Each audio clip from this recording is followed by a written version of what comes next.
Alright there fellas, it's Biff the Banana here with the Tunbridge Toxabexes, just coming at you with a little bit of a tier list video to tide over the gap between seasons and also to force me to do more work on videos. I just thought it'd be fun to nick the Southwood Swablues idea today and do a tier list of every Pokemon I've ever drafted. I've not played much Draft League, only a couple seasons, in Big Juice Season 3 and another with the WBC, the Wacky Battle Coliseum. So we've got, all the Pokemon here in alphabetical order. And we'll just go through them based on how they performed for me, how much I used them, and we'll factor a little bit of how I utilised them in, but for Big Juice, we won't go into too much detail because I don't want to spoil the still upcoming season review that I haven't forgotten about. It's just, I'm a bit of a perfectionist about it. So let's dive right in with Alolan Executor for the WBC. Made a couple of appearances for me. Only managed to get one knockout, but it was a big explosion on Zapdos. But overall, honestly, more of a Pokemon I just picked because it was low points. I think I put it in... I don't think it was horrendous, but it didn't come much. I'm struggling. I think I put it in D for now, and I might move it depending on what else is in D tier, but it's a fairly sort of solid, slow special attacker. It's got Draco Meteor, it's got a couple other good options, it's got Explosion, which is always funny. I don't really use it much other than that. Unfortunately, I'm not very taken with it, but it's not too bad. And moving on, we've got Armarouge. You've got the Fire Psychic type, special attacker, very bulky as well. Use this in Big Juice. I'm going to put it, it's pretty bang average for me. I'm going to put it in B tier. I'll have a bit more in depth on it on the season review coming up, but safe to say I think it could have been better, but it also could have been worse. Moving on, we've got Celesteela, another bulky special attacker. Celesteela really came in the second half of the season for me, and I believe it made 5 appearances and my 5 wins, and it absolutely steamrolled its way through playoffs all the way until the final, where it still performed pretty well. Celesteela is going to be the, honestly, could be the first S tier. Extremely good Pokemon for me. And one I should have brought earlier and didn't, and definitely regret bringing it so late into the season because it's fantastic and I drafted it from day one. Now next we've got Satitan. Satitan was sort of my big draw for Big Juice. It was the whole sort of plan for some of this team, like Slowking and the rest of them, and unfortunately he was absolutely garbage. He was he was bad. He was bad. He was very bad. It performed admirably. It got 12 kills and only died 10 times in about 11 games. Like, it's not bad. But the problem was more what it didn't bring to the team, if that makes sense. It hindered a lot of other Pokemon. There was a lot being built around it, unfortunately. We'll go more in depth as to the ins and outs of that in the season review coming up soon. So we'll just move on. I think I've just hit my mic there. Whoops. So next we've got Doublade. Doublade came to 1 game. Got a couple kills. You know, did alright. Got, let me have a look here. Got 2 kills. But it came to one set, so like 1 proper game, and it came to 3 games, 3 games and 1 set. Got a couple KOs that died once. I put it in CT. You know, it didn't do badly. It knocked out. It got some big knockouts. Where it's big knockouts. It knocked out a really strong Baxcalibur. Did very well. But honestly, there's not much to say. It didn't do very remarkably, but it's a strong Pokemon. You know, very solid attack, very solid defense. But a bit lacking everywhere else, even with Eviolite, still very specially weak. Next up, we've got Garchomp, again from the WBC. One of what should have been my big sweepers, but he only made a couple kills, primarily because he was overshadowed by a Pokemon we'll get to a bit later on. But he did what he did very well. Very, very well indeed. I'm going to put Garchomp goes into A tier, as much as he's my favourite. He's got extremely good, you know, everyone knows how good Garchomp is. But he was a good team member, but not the premier sweeper of that team. Now we get to the premier sweeper of that team. That is Gengar from the WBC. Getting a nice 8 kills in... They don't say how many matches he played, and I'm not bothered to look. But Gengar was fantastic for me all throughout the season. Particular game of note was shutting down the Southwood Swablues Tapu Lele. Running himself on a nice Choice Scarf. Gengar's going to have to slot nicely into S tier even, without how well he performed. Up next, we've got Glamora. Glamora is an interesting one. It came to, I think, exactly half the games. It didn't do fantastically in kills and deaths, but a lot of the time that wasn't what I was building it for. I think Glamora could go into high B, maybe A. I'm going to move Armor Rouge, I think, really was... it wasn't bad, no. But Glamora was good, notably shutting down Chen Pao in the last week. I think B is alright for Glamora. Maybe A, maybe low A tier. I might come back to Glamora, honestly. Up next, we have Iron Bundle. Easy S tier. Second highest kills at 34 in the Big Juice League. Absolutely unreal special attacker. Just ridiculous. I don't need to explain how good Iron Bundle is. It's outrageously good. Just silly, honestly. Next, another Big Juice Mon. In fact, we got a couple in a row. We've got Iron Treads. Iron Treads, ground steel. Very solid 112, 113 attack. Notably good 106 speed for a Pokemon that's as bulky as it is. And a good steel ground typing. I'd put it probably just below Garchomp. It's got some nice moves like Volt Switch, Rapid Spin. And it still gets access to Earthquake and Heavy Slam as Dual Stab or Iron Head. It's very, very reliable. And some good coverage and moves like Mega Horn. And if I recall correctly, it has access to Knockoff, but I might be wrong on that. But it's a very, very, very solid Pokemon. And a great anti to Fairy types. Moving on next, we have a very quiet Coral Highlands track. And we've got Kilowattrel. Kilowattrel is going to go in the C tier, right above Doublade. Kilowattrel is a very, very, very fast and good Tailwind setter with alright special attack and access to Hurricane and Volt Switch, making it, you know, it gives it some utility. But what kills it is it doesn't have Defog. That's what puts it down here. No Defog access. Makes this quite limited in what it can really do. You're getting this thing in to set Tailwind, and that's pretty much it. Maybe for the electric community, but otherwise there are better options. It's not bad, but it's not fantastic. It's alright. Next we have Klinklang. And after that we've got Kyurem. Kyurem is an interesting one. It came to the WBC, and despite how fantastic Kyurem is, and I know how good Kyurem is, people don't need to tell me, right? It's just outrageous how strong this Pokemon is. I didn't bring it to a single game, and I managed to reach finals. I just could not find room for it. It didn't come to any games, so it kind of has to go in D tier because it just didn't come. It didn't participate at all, and that's maybe my fault. But I could not find space for it, and I'm very sorry to all the Kyurem fans. It just did not. I just didn't bring it. I just couldn't fit it in. I had no room. Everything I wanted to do, I had Garchomp for the Dragon type attacks. I had Gengar and Celesteela for specially sweeping. I just couldn't fit it in. I had 3 Dragon types. I somehow brought along an Exeggutor. I'm very sorry, I just didn't bring Kyurem.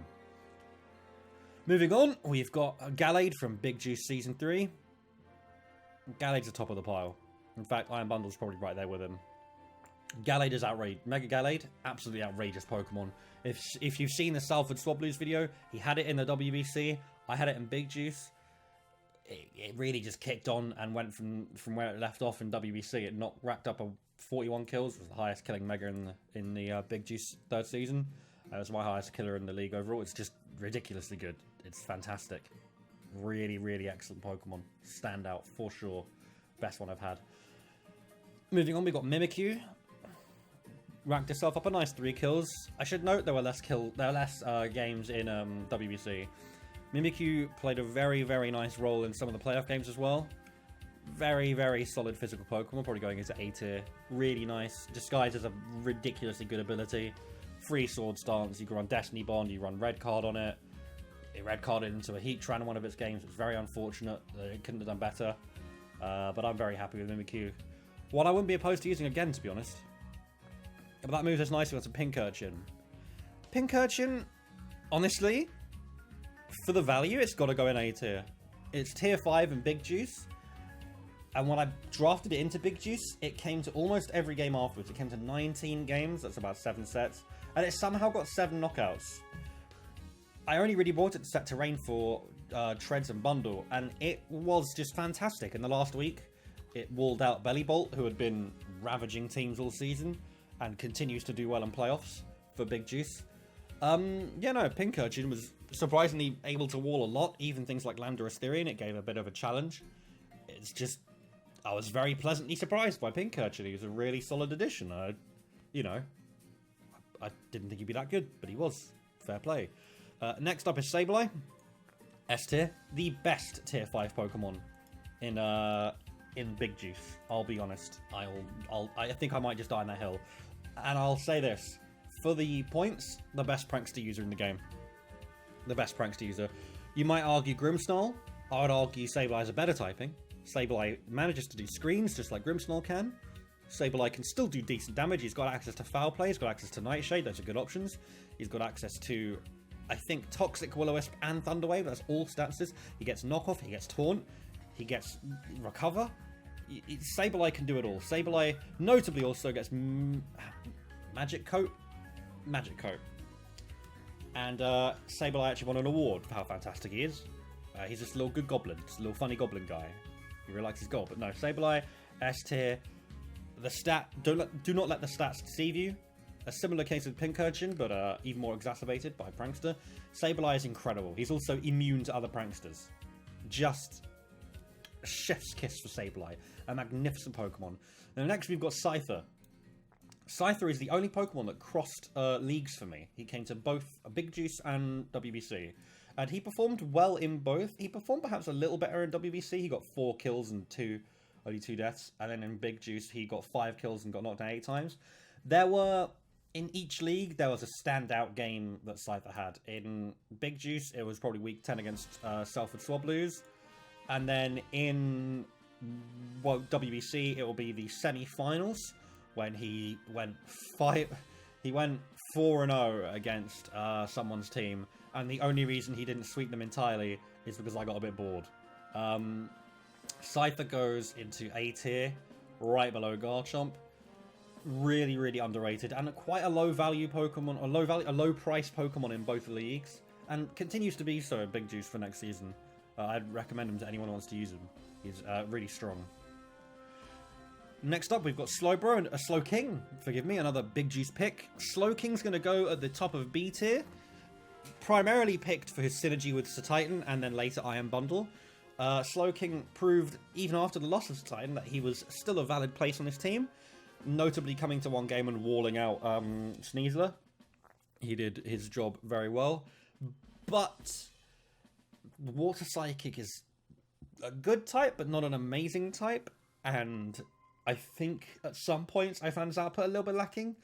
B might be a bit unfair, but I think he was very good. I wouldn't put him in, like anything special, or I certainly wouldn't say he was exceptionally S tier. But he's not bad. Not bad at all. Next up, on our last one for Big Juice, is Tatsugiri. Fittingly, this is also the last Pokemon I had at Big Juice. Tatsugiri is a culture pick. This is a quiet track, huh? Tatsugiri is a cultured pick. Tatsugiri goes into S tier because it's funny. And he came to one game, and in that game he walled out Dragapult and Espathra in one round individually. And for that, he gets S tier. He's just a little silly guy. He's just a little guy. Look at him. Look at Tatsugiri. He's fantastic, alright? He walled 2 of the premier sweepers in the draft. Espathra has... I can find it. I can find it somewhere here. Espathra has got 7 kills, but it's only come to 2 sets. And Dragapult has 43, which is more than Mega Galley even had. And Tatsugiri just took care of business, so he goes in S tier. And with that, we move on to the last 3 of the WBC. We've got Thunderous Therian up first. Pretty solid. I don't think I used it super well. It didn't do all that much in terms of killing for me, but it managed to defog pretty effectively, and its nice coverage of Dark Pulse meant that the one kill it got that season was in a semi-final match against Cresselia, which was extremely helpful. I put him above perhaps Armourouge. He did well. He didn't do fantastically. He didn't exceed expectations. In fact, if anything, he fell a little bit below him, but he was good. He was good enough that I wouldn't put him any lower. Well, actually, saying that, he did get less kills than another Pokemon coming up. I'm going to put him in C tier. Actually, you know what? He's better than Kilowattrel, and he's a good example of just how much better a better option than you can get than Kilowattrel. But I'm going to put him back at the bottom of B. I think he was a utility pick, and he utilitied well. It's also worth noting, every single WBC Pokemon missed a game of that season.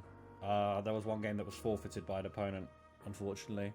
So all the numbers will be one lower. But anyway, kind of irrelevant. Moving on, second last, we have Umbreon. Very, very, very solid. I'm going to put him up here in A tier. The bottom of A tier, but at A tier nonetheless. Very, very solid Pokemon, Umbreon. Did a respectable 3 knockouts as well, but it's very strong. It's got access to Wish, solid Dark typing, good defenses, good bulk in general. Everyone knows how good Umbreon is. You've got Wish, you've got Foul Play, you've got Sucker Punch, you've got Toxic. Did get outstalled by a Wailord. Probably should have run Wish on that one, but it's all good. And yeah, he proved to be a very effective wall in what is a slightly more powerful meta, playing on Radical Red Showdown. And he held up well. Did a little Umbreon, he did well. And finally, but by no means least, is a Rapid Strike Urshifu, who was the sort of the highlight, if you like, of WBC in that season. He outshone Garchomp pretty comprehensively, and he has to make his way here in S tier, right below Gengar. As a matter of fact, I think I'll put Celesteela down here. For as good as it was, I used it too late in the season. But yeah, Urshifu Rapid Strikes here. I don't need to explain how good Urshifu is. It's Unseen Fist, Surging Strikes, incredible pick. Really, really, really strong Pokemon. Very, very, very good. Whoopsie. But yeah, there you go. That's my tiering for all the Pokemon I've used so far in Draft. Yeah, let me know what you think. We've got some good picks here. We've got a couple of duds for sure. I didn't even go over Klinklang, and I'm not going to because it doesn't deserve it. But Klinklang did not make it past the grace period, for anyone who doesn't know. Whereas at least Kyurem stayed on the bench for the entire season. But yeah, got some duds. Got more standouts than I thought, given how badly I did in Big Juice, but we did pretty well in World Battle Coliseum. That's why you see a few of the hitters there, and they're generally higher on average.